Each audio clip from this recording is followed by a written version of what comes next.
They want to have fun. The 7th episode of And Just Like That Season 3 is a step up from last week's episode, which featured Lisa's, Nicole Ari Parker, father passing away and a much-needed conversation between Carrie, Sarah Jessica Parker, and Aidan, John Corbett, going both nowhere and nowhere at the same time.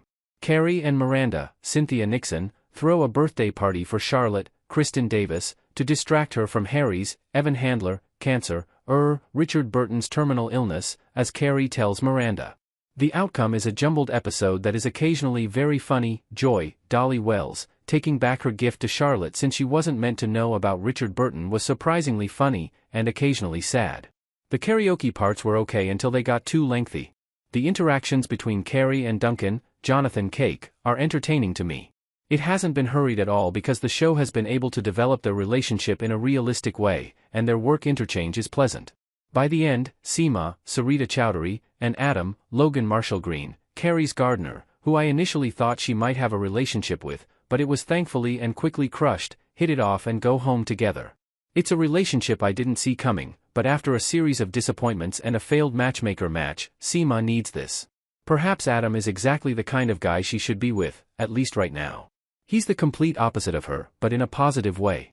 In the meantime, Giuseppe's, Sebastiano Pagazzi, mother, Patti LuPone, an American who immigrated to Italy and fell in love with Giuseppe's father, meets Anthony, Mario Cantoni.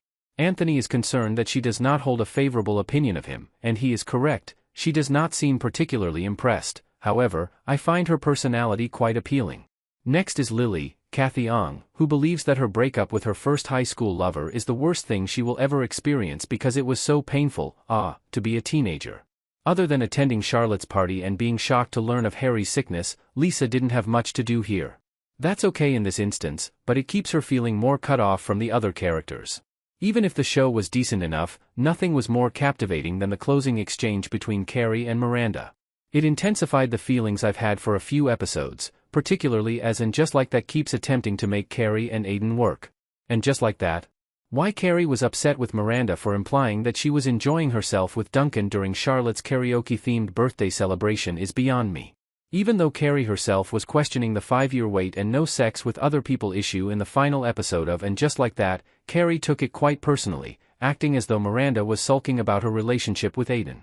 Although I am aware that Carrie was probably upset because Miranda is eventually correct, I was nonetheless annoyed with her. The fact that Carrie and Aidan's relationship cannot reasonably be maintained is becoming abundantly evident, even though Miranda didn't say it aloud. Duncan was one of the nicest elements of the episode in which he was introduced, and I like him. Sarah Jessica Parker and Jonathan Cake get along well. Duncan is plugged into her profession and can be charming. It speaks volumes that Carrie trusted him to read the opening chapter of her fiction work.